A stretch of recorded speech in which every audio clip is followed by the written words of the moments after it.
राधे राधे। जय बिहारी जी की। मित्रों, हमारे मन में प्रश्न आता है, ईश्वर शीघ्र कैसे मिले।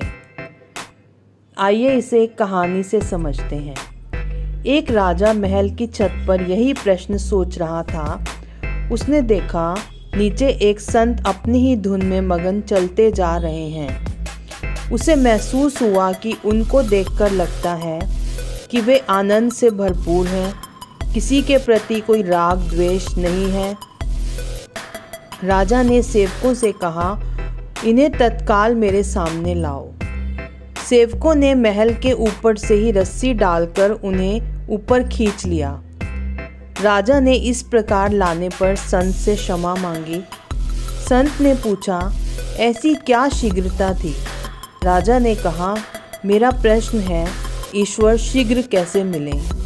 इसका उत्तर आपसे लेना चाहता हूँ। संत ने कहा, ये तो तुम्हारे पास ही है, बस तुम समझ नहीं पा रहे हो। राजा ने कहा, यदि मैं जानता तो इतना व्याकुल नहीं होता, आपको इतना कष्ट ना देता, कृपया मुझे समझाएं। संत ने कहा, यदि मेरे मन में तुमसे मिलने की इच्छा आती तो बहुत सी अड़चनें आती, समय भी बहुत लगता। मैं दरबारियों को बोलता तो वो तुम्हें सूचित करते, तुम्हें समय होता तभी तुम मिलते। जरूरी नहीं कि हम मिल पाते। इसके विपरीत जब तुम्हारे मन में मुझसे मिलने का विचार आया तो तुमने मुझे अपने सामने प्रस्तुत करने के पूरे प्रयास किए और क्षण भर से भी कम में तुमने मुझे प्राप्त कर लिया। इसी प्रकार राजन, ईश्वर को पाने की व्याकुलता हो तो वो भी क्षण भर में तुम्हारे पास होंगे।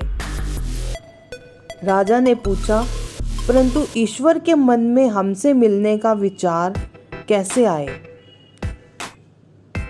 संत ने कहा, तुम्हारे मन में हमसे मिलने का विचार कैसे आया? राजा ने बताया, आप आनंद में चल रहे थे, आसपास कुछ भी नहीं देख रहे थे, अपनी ही धुन में मग्न थे। संत बोले, यही तरीका है ईश्वर को पाने का। ईश्वर की धुन में मग्न रहो, किसी की तरफ मत देखो, सिर्फ हर क्षण उसी की धुन में, ईश्वर की धुन में उसी का ध्यान करते रहो। तब ईश्वर के मन में तुमसे मिलने का विचार आ जाएगा। अपने अच्छे कर्मों से ईश्वर का ध्यान अपनी ओर आकर्षित करो। सिर्फ प्रभु और मैं, बाकी सब भूल जाओ। तभी ईश्वर तुम्हें अति शीघ्र मिलेंगे। धन्यवाद। जय बिहारी जी। मेरे वीडियो को लाइक करें, शेयर करें, सब्सक्राइब करें और बेल आइकन प्रेस करना ना भूलें। धन्यवाद।